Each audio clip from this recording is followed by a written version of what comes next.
বাড়ালে খারাপ কথা বলে, রাস্তায়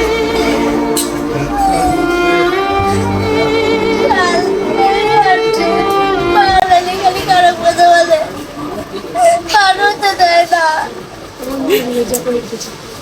আমার মায়ের দিতে বিচার চাই, আমার নিরাপত্তা চাই, আমার পরিবারের নিরাপত্তা চাই। আমার রাস্তাঘাটে বাড়ালে খালি খারাপ কথা বলে, আমার সামনেও খারাপ কথা বলে। সমানে বাড়ি আর একজন মুখ আইতে হয়েছে, দুজন মারছে, ইমান আর হচ্ছে রানা, দুজন মারিচ্ছে আর হাসান মুখ ধরে আছে। এবার এত মারা মারছে যে মারার কোনো হিসাব নেই, কিন্তু আমি জ্ঞান হেরাইনি এত মারার পরও।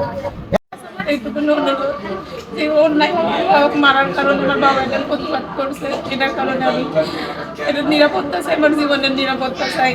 আপনারা কি করে দেবেন সেটা দেন, আর কিছু বলার নাই। আমার বাচ্চা কাচ্চা নিয়ে আমি একটু শান্তি মতো সুস্থ মতো বাচ্চা থাকতে চাই।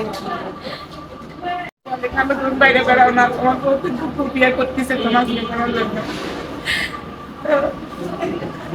বাবা তো এগুলো তো সহ্য করতে পারবে না বলেন। পরে 2 মাস, এই গত 2 মাস হলো আমার স্বামী একটা দুর্ঘটনায় মারা যায়। আমি তখন তার কোথাও থাকার জায়গা নেই, আমার বাবার বাড়িতে থাকা লাগবে।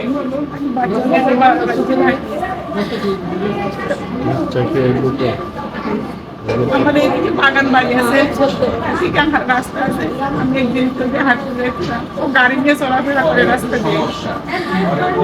একদিন ধরেন আমাকে বাজাইছে, ও আমার এমনভাবে ইয়ে করছে যে আমি তার জন্য আমি আমার গাড়িতে জোর করে উঠাইতে চেষ্টা করছি।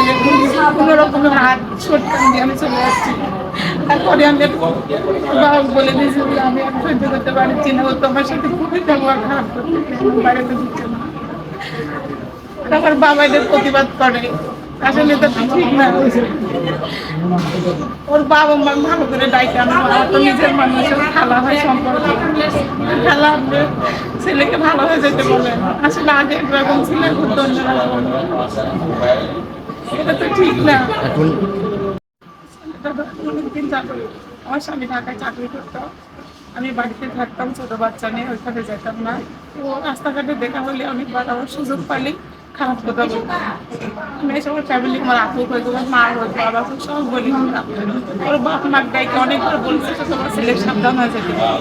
আমি রাস্তাঘাটে বেরোতেই পারি না, যদি একটু বাইরে হই আমার সাথে বাচ্চা থাকলো, তারপরে ও সুযোগ পাইলে আমার খারাপ কথা বলবে, আমার হুমকি দেয়, উঠাইলে আমার হুমকি দেয়, টাকার লোক দেখায়, এগুলো করে। তোমার স্বামী তুমি ডিভোর্স দাও, আর যদি আমার কথা মতো না চলো আমি ইমেন কি করতে পারি সেটা দেখবে। আমার যেরকম হুমকি দেয়। আমার তো একমাত্র বাবা ছাড়া আমার বড় ভাই বোন নাই, আমরা 3 বোন।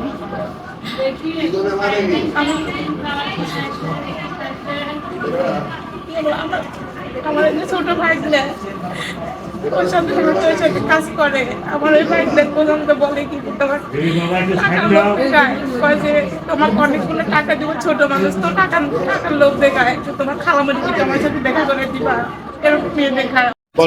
আঘাত করেছে গতকাল ওই সন্ধ্যা আমার পুকুরে একটা গায়ে পুকুর আছে। আমি ইফতার করার পরে আমি পুকুরে পারে, আমার বাড়ির সব নেই, পুকুরের বাড়িতে দাঁড়া আছে যে কাদোগুলো শুকাইলো না, দেখ পেয়ে গেছে শেষা আছে, সে ভিতরে নেমে খোসা দিয়ে টুকে দেখেছে শক্ত কথা না হচ্ছে।